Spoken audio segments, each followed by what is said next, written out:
Hi, kiddo. It's good to finally see you. How has your day been?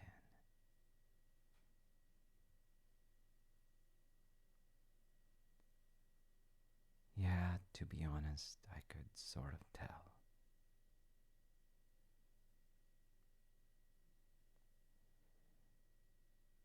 Well, you have this look like it's really been a long day, and let's not forget that I know what time it is, which means that it has really been a long day. So, there we are.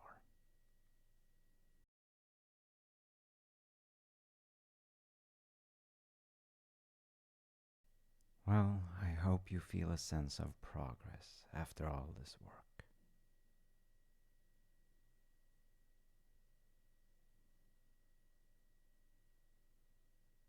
So, do you feel proud then of all your effort today?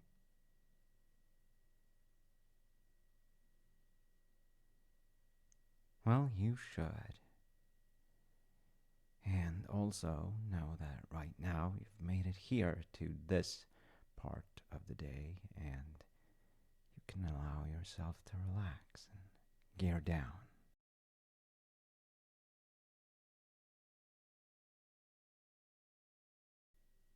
Yeah, I think sometimes we just get caught up in tangible progress. But life is just way too complex for that. We are not stocks. We don't go up by 1% in a measurable and clear way. It's way more discreet.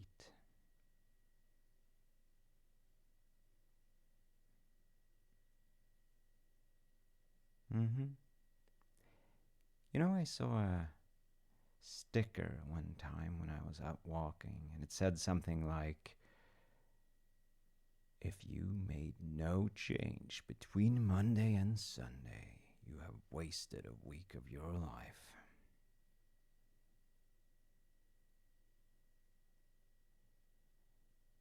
It's not like there is absolutely no point there, but it just irks me because I don't think you can look at a week like that. It's just way too short sighted to look at life in that manner.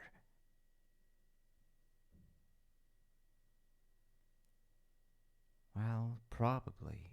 I just think that sometimes you need to go around a circle to find your truth. And it might look like you're at the exact same place, but a lot of things can still happen, and then that doesn't show until the last piece just clicks into place well, because life, basically.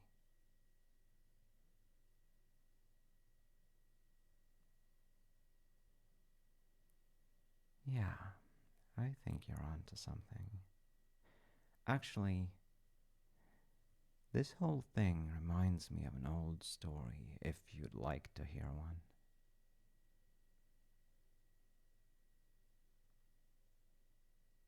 one. Thank you. I really appreciate your willingness to hear me out on these things. I mean, sharing stories is sharing life, you know?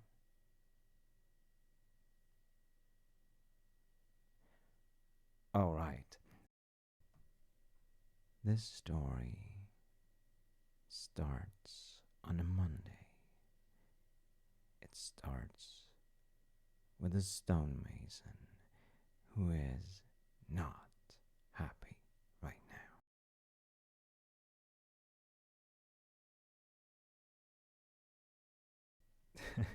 No, it's not because of the Monday thing.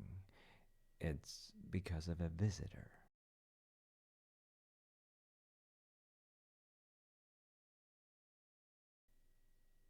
Well, his village is being visited by a rich merchant, a nobleman even, and commoners like himself, no matter who they are, they have to grovel in the dirt whenever this man is just, well, he isn't walking around technically, he's being carried around. Like, imagine a car made of cloth, and instead of wheels, it just has servants.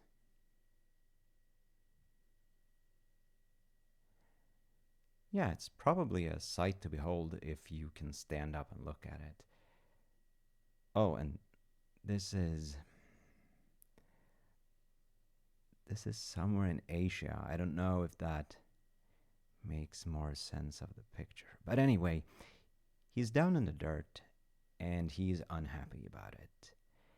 And he mutters some rather not happy things. And he says to himself, if only I was that merchant, no one could touch me and I would have it made. Everything would be amazing.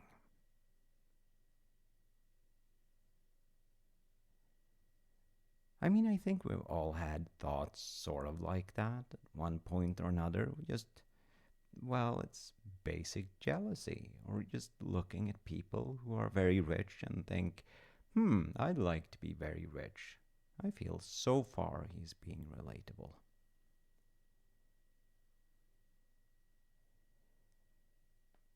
Yeah, that might change because come second day of the week, sun rises, and now he is that merchant, and he is being carried around, and wherever he goes, people grovel in the dirt.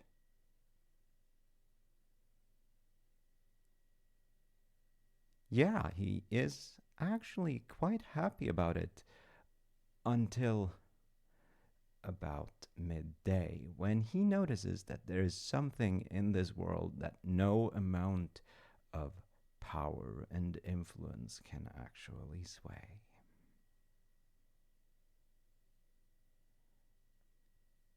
It's the sun, with all the cloth and his beautiful clothing and the carriage and everything. He is sweating like crazy, and yeah, he's technically free to do something about it, but it's not like he could just, well, actually do something about it. So he is again finding himself unhappy.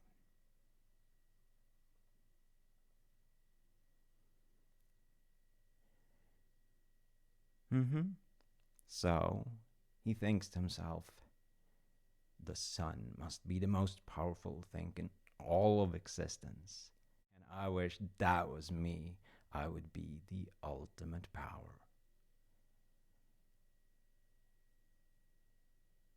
Mm-hmm. He does, actually. So when the sun rises on Wednesday, that's him. He is now the sun. I mean, in some kind of anthropomorphic sense. Beaming down on all the insignificant little mortals down there, and no one can touch him, no one can stop him.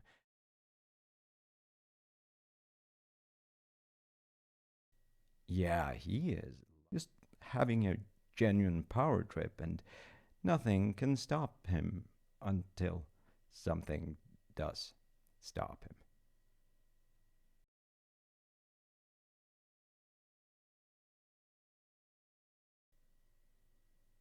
It's just a regular rain cloud. Well, okay, a large rain cloud who just leisurely floats in there.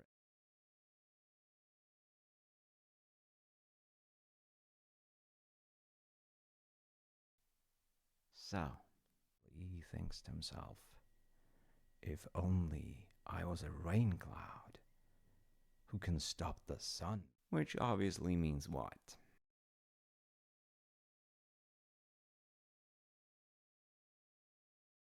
There we go. Come Thursday, new morning, he is now a giant cloud, and he is raining to his heart's content. He's blocking the sun and just causing more widespread destruction.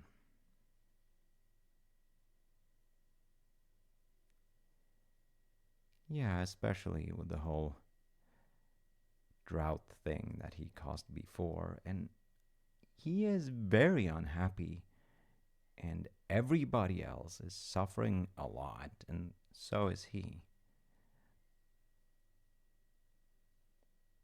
I'm not saying that there's a clear message in there, but if you dig for it, there's definitely something there.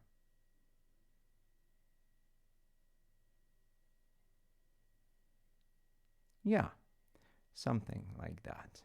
So, he is the cloud, he is raining, he feels unstoppable until he notices, to his utter shock and disbelief, that he is tossed around like he was nothing by a force more powerful than rain clouds, namely the wind.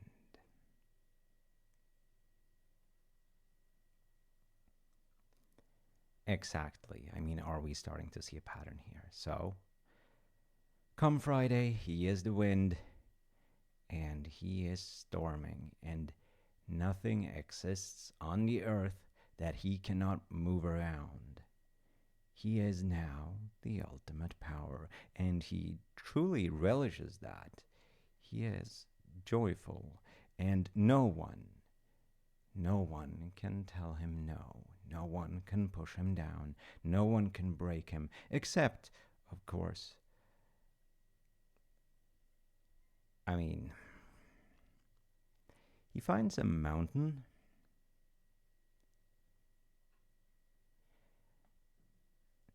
Technically, it doesn't stop him, but because he's obsessed with being the most powerful, unstoppable thing ever and always focusing on the negatives in his life, he will just stop around that mountain and do lots of wind and being very futile about it until Saturday morning.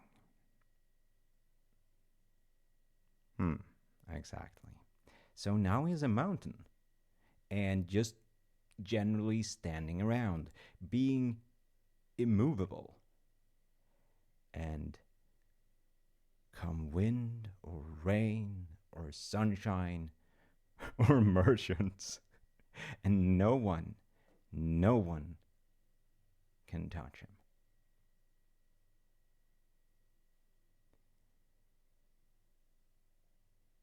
Yeah, of course. But we are running out of week though. So he hears a ticking sound and he feels that he's giving in. There's a power who is changing him. Something he thought could never happen. But as he looks down, he sees at his root there's a human down there, and it is a stonemason.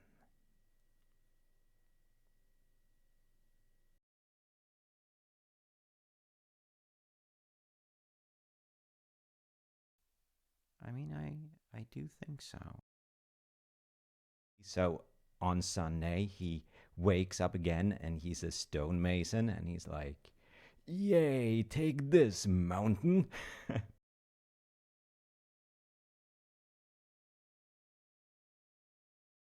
Sometimes you need to go in a full circle to find the truth or the joy or the path forward.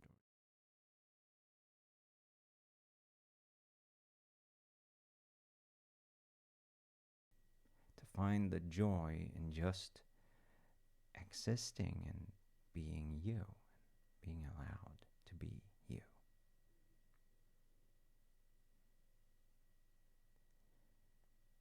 Well, I hope you feel that you're allowed to be you right here. And I sincerely hope you know how much it means to me to be able to share these stories with you.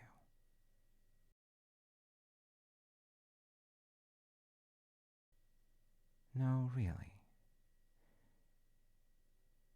If I could tell a single story to just one person, I'm glad that that person is you.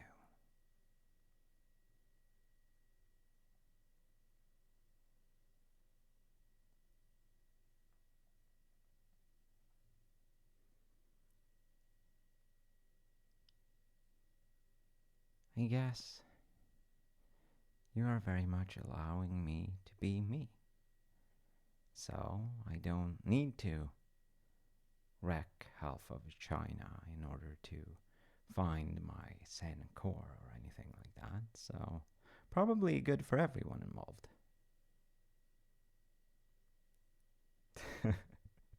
Well, I will do my best.